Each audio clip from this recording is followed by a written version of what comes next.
So you're meant to juggle with one and try not to move your head. No, try not to move your hands and try to have it just pass over like roughly where your nose or forehead is.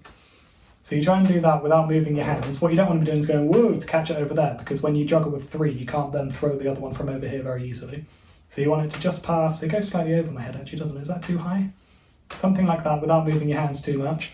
Then you juggle with two, but what you don't want to do is throw one and then pass to your hand like that, because you won't be able to do that with three, and it's just not the right way of doing it.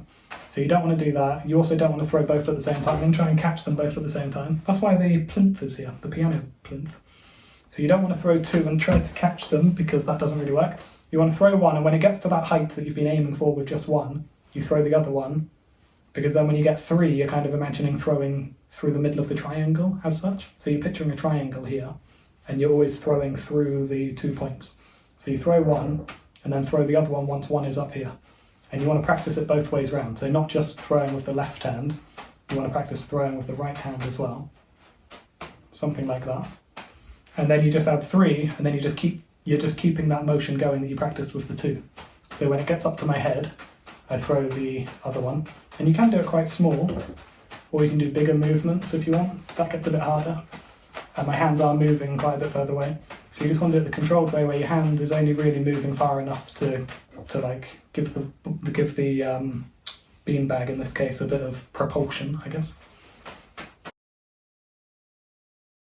So that's how to juggle. My tips are: have a plinth here, start with one, go to two. You might want to practice just two for a while. It's quite boring practicing with just one. Like, you'll feel like you've nailed that after not very many attempts. The trick is to keep your hands as still as possible. So yeah, with two, just make sure you practice doing it with both hands. And then three is just making that a continuous motion and trying to keep it nice and controlled. And then if you drop one, you don't have to go too far to pick it up.